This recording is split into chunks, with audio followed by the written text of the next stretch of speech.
Hello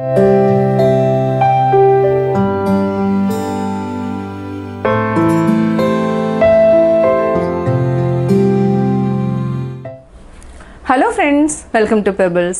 நான் உங்கள் கோபி செட்டிப்பாளையம் சுதா. நம்ம இன்னைக்கு செய்ய போகிறது இன்ஸ்டன்ட் ஃப்ரெஷ் க்ரீம் கேக். இதுக்கு என்ன மைதா தேவையில்லை, எக்கு தேவையில்லை. அது மட்டும் இல்லாமல் இது வந்து நம்ம ரஸ்க்கு கஸ்டர்ட் பவுடர் ஆட் பண்ணி தான் செய்ய போகிறோம். வாங்க எப்படி செய்யறதுன்னு பார்க்கலாம். தேவையான பொருட்கள் நம்ம ரஸ்க் எடுத்துக்கலாம். இது வந்து மில்க் ரஸ்க், அதாவது ஸ்வீட் ரஸ்க் தான் எடுத்துருக்கோம். இது கூட நம்ம 1/2 லிட்டர் ஃபுல் க்ரீம் மில்க் எடுத்துக்கலாம். அமுல் ஃப்ரெஷ் க்ரீம், அது மட்டும் இல்லாமல் கஸ்டர்ட் பவுடர் எடுத்துக்கலாம். ஃப்ளேவர் வந்து வெண்ணிலா.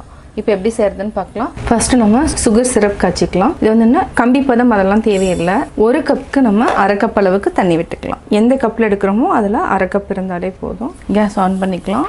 இது வந்து நல்லா டிசால்வ் ஆகட்டும். டிசால்வ் ஆனதுக்கப்புறம் 2 to 3 மினிட்ஸ் வந்து கொதிச்சாலே போதும். அதுக்கு மேலே தேவையில்லை. இன்னொரு பாத்திரத்தில் நம்ம இது வந்து ஃபுல் க்ரீம் மில்க் எடுத்துருக்குறோம். இதை அப்படியே காய்ச்சிக்கலாம். அதாவது காய்ச்சி வச்சது தான் நம்ம திருப்பியும் இதை வந்து காய்ச்சிக்கலாம். கொஞ்சம் தண்ணி விட்டுக்கலாம். ஏன்னா இதில் வந்து என்னென்னா ஆடை இருக்கிறது வந்து ரொம்ப ரொம்ப இம்பார்ட்டன்ட் இந்த கேக்குக்கு. ஆடை தனியாக இருந்தாலும் நம்ம அதையும் ஆட் பண்ணிக்கலாம். இதில் இருக்கிற மலாய் எல்லாமே நம்ம எடுத்துக்கலாம். நல்லா கொதிக்கட்டும். பால் வந்து நல்லா கொதிக்கணும். நல்லா சுண்டுற அளவுக்கு வந்ததுக்கப்புறம் நம்ம கஸ்டர்ட் பவுடர் ஆட் பண்ணிக்கலாம். நம்ம ஒரு 100 ml மில்க் தனியாக எடுத்துக்கலாம். ஆடையோடு இருந்தாலே ஓகே தான். இல்லை கொஞ்சமாக இந்த அளவுக்கு இருந்தாலே போதும். 100 இல்லை, இது வந்து என்னென்னா கரெக்டாக 50 ml தான் இருக்குது. இதுக்கு நம்ம பவுடர் ஆட் பண்ணிக்கலாம். கஸ்டர்ட் பவுடர்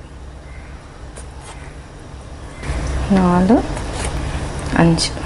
இது நல்லா மிக்ஸ் பண்ணிக்கோங்க.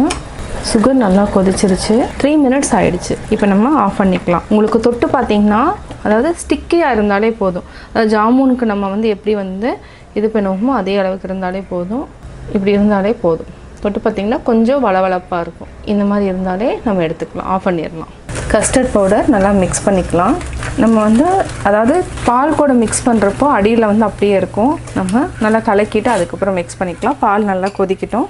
இப்போ நல்லா கொதிச்சிருச்சு. நம்ம கொஞ்சம் கொஞ்சமாக ஆட் பண்ணிக்கலாம். அப்படியே வந்து கெட்டியாகிடும் சீக்கிரமாக. சிம்மில் வச்சுக்கோங்க. கொஞ்சமாக தண்ணி விட்டுக்கலாம். கை எடுக்காமல் நல்லா கிளறி விட்டுட்டே இருக்கலாம். இப்போ நம்ம ஃப்ரெஷ் க்ரீம் ஆட் பண்ணிக்கலாம். அப்படி ஃப்ரெஷ் க்ரீமையும் ஆட் பண்ணிவிட்டு நல்லா மிக்ஸ் பண்ணிக்கலாம். இன்னொன்று பால் ஆடை இருந்தாலும் நம்ம நிறைய ஆட் பண்ணிட்டோன்னா அதுவும் நல்லா டேஸ்ட்டாக இருக்கும். அப்படியே நல்லா கலந்து விடுங்க. இந்த அளவுக்கு நம்ம நல்லா திக்காக எடுத்துட்டோம்.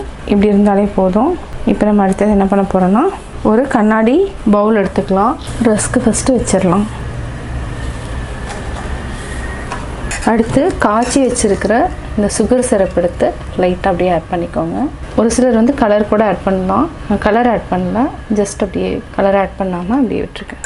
அடுத்து நம்ம டெசிகேட்டட் கோகோனட், அதாவது கொஞ்சமாக தேங்காய் வந்து அதாவது ட்ரை கோகோனட் தான். இது வந்து ரெடிமேடாகவே நம்மளுக்கு கிடைக்கும். இதை லைட்டாக அப்படியே ஸ்ப்ரெட் பண்ணிக்கலாம். ஒரு சிலருக்கு வேண்டான்னா இது வந்து ஆப்ஷனல் தான். இது வந்து வீட்டில் அவைலபிளாக இருக்கிறதுனால இதையும் ஆட் பண்ணிட்டேன்.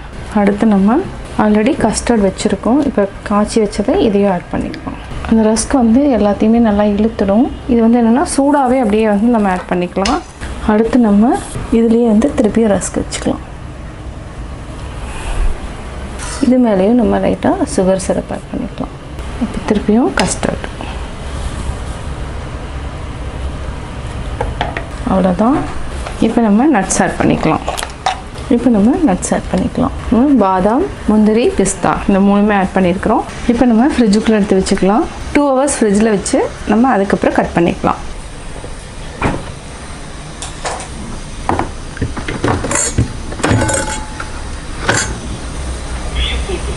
Two hours later. கட் பண்ணிக்கலாம்.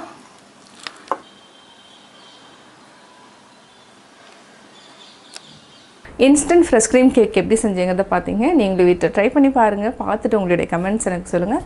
லைக் பண்ணுங்கள், ஷேர் பண்ணுங்கள், மறக்காமல் சப்ஸ்கிரைப் பண்ணுங்கள். அது மட்டும் இல்லாமல் பெல் ஐக்கானை கிளிக் பண்ணிங்கன்னா நாங்கள் அப்லோட் பண்ணுற வீடியோவை நீங்கள் பார்க்கலாம்.